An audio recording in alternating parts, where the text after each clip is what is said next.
l'idée du jardin a été évoquée par les enseignants. On s'est retrouvé avec les parents d'élèves.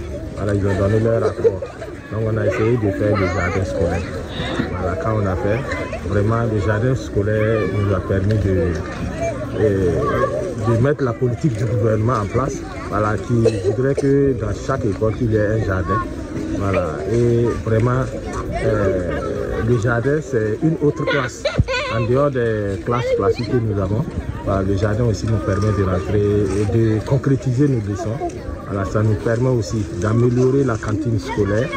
Chaque matin, je viens, j'arrose les haricots, les papayes, les yams, le noix et la salade.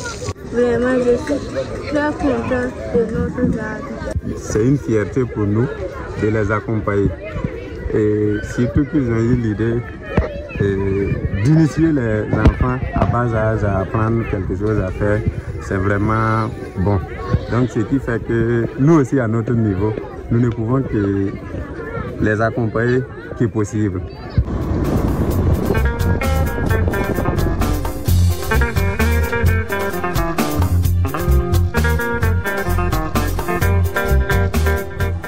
C'est une bonne initiative, puisque auparavant, bon, quand l'enfant quitte l'école, il ne sait pas quoi faire. Mais avec ces initiatives-là, ça va vraiment aider beaucoup nos enfants. Celui qui ne pourra pas aller dans le bureau pourra faire autre métier, et plus rentable même que celui qui est au bureau. Voilà. Donc vraiment, nous encourageons ça, parce que c'est ça aussi l'école. Il ne faut pas venir à l'école pour simplement écrire et lire. Il faut venir à l'école aussi pour pouvoir faire quelque chose de ses 10 doigts.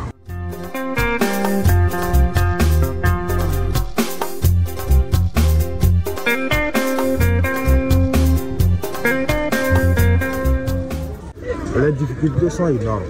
Par exemple, tout le jardin, il n'y a que 2 arrosoirs fonctionnels. Voilà. Et puis, nous n'avons pas de matériel, les pioches, piles, et puis nous n'avons pas de pépinière. Voilà. Donc, au niveau du puits aussi, voilà, vous voyez que la machine n'est pas haute, c'est pas bon pour la sécurité des élèves. Voilà, nous avons besoin d'un peu de moyens, voilà, pour élever ça, pour permettre aux enfants d'être en sécurité. Dans ce grand projet, bon, les difficultés ne manquent pas. D'abord, nous avons des problèmes de jardinage. Avec le projet qu'il a créé, il se débrouille quand même pour avoir un gardien. C'est du sacrifice en tout cas pour lui. Voilà, également aussi, nous ne sommes pas, comment on appelle, dotés de connaissances au niveau de la santé animale. Mais nous avons l'appui de l'élevage qui nous soutient, voilà, de temps en temps pour pouvoir voir ça. Et sinon, au début, on avait 10 moutons. Mais bon, ne maîtrisant pas tout, on a perdu 3 moutons. Mais présentement, ça va. On est en train de gérer un peu avec l'appui des conseillers par-ci par-là. Et ça commence à aller. Mais si nous gagnons encore du soutien, ça va nous aider. Côté alimentation et côté aussi gestion.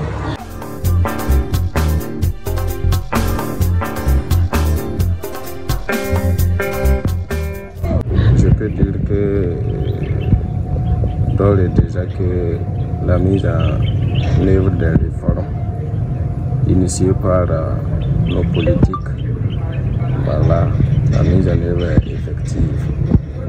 On a entamé vraiment une série d'activités selon la volonté du ministère à faire des rencontres de socialisation avec les encadreurs, avec les parents d'élèves, avec les enseignants.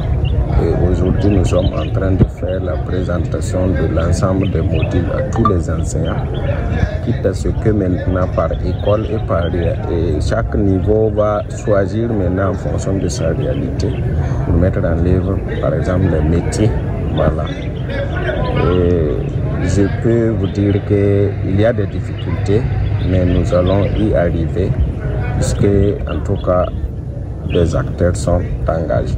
Et je suis très ravi de voir que l'école ici s'intéresse à l'élevage. Et lorsque je regarde donc ces animaux qui sont entretenus par les élèves eux-mêmes, c'est vraiment un motif de satisfaction. Et donc les enseignants, je les encourage à aller dans ce sens. Voilà, rien n'est tabou, rien n'est difficile, rien n'est facile non plus. Il faut toujours aller pour petit à petit, nous allons arriver. C'est comme ça que j'appelle les enseignants à s'engager de manière totale pour la réussite donc, des différentes initiatives prises par le MEVA PLN pour donc nous rendre plus souverains.